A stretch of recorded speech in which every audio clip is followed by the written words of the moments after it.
ritengo che in futuro si comincerà a dipingere quadri di un solo colore e nient'altro. L'artista Yves Klein pronunciò questa frase nel 1954, prima di lanciarsi in un periodo monocromo, durante il quale ogni sua opera era composta da un'unica splendida tinta. Abbiamo avuto esempi di questo tipo anche in Italia, con Piero Manzoni, che di fatto realizzava tutte le sue opere nella tinta del bianco, se tinta la vogliamo definire, erano definiti achrome, senza colore. Comunque, tornando a Yves Klein, questa avventura culminò nella collaborazione di Klein col rivenditore di colori parigino Edouard Adam nel 1956, alla ricerca di una nuova sfumatura di blu tanto vibrante da sconcertare.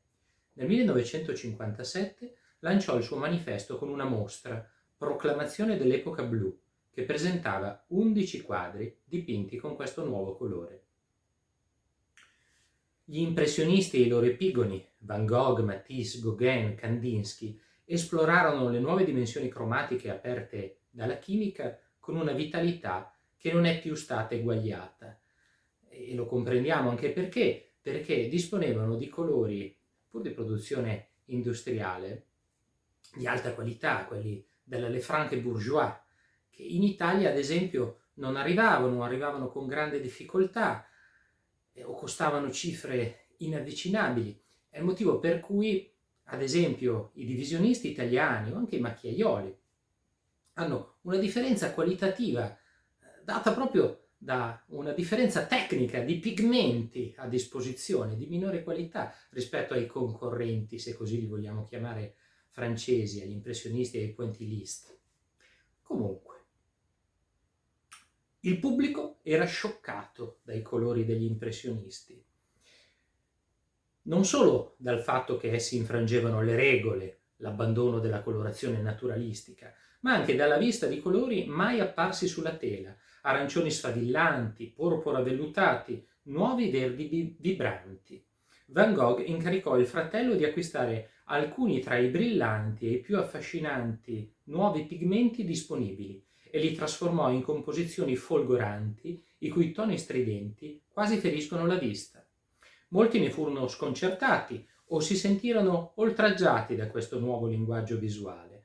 Era peraltro una critica che riecheggiava da secoli, ripetuta ogni volta che la chimica o il commercio estero, che pure contribuiva ad ampliare la gamma di materiali messi a disposizione di una cultura, forniva ai pittori colori nuovi o migliori.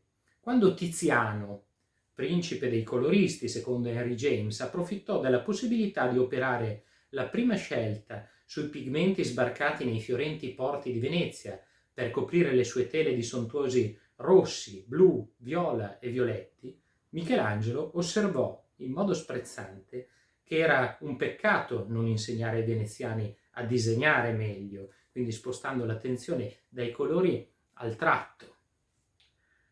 Plinio, quindi ai tempi degli antichi romani, da parte sua lamentava che l'influsso dei nuovi brillanti pigmenti provenienti dall'Oriente corrompesse gli austeri schemi coloristici che Roma aveva ereditato dalla Grecia classica. Ora l'India, scriveva Plinio, fornisce la melma dei suoi fiumi e il sangue di draghi ed elefanti per dipingere. Una questione vecchia come il mondo, quindi. Era tratto da Colore, una biografia, Philippe Ball, Rizzoli, e ci invita a riflettere anche sugli aspetti tecnici, materiali, quindi sui pigmenti del colore che poi viene steso sulla superficie, sulla tela o su altri supporti dagli artisti.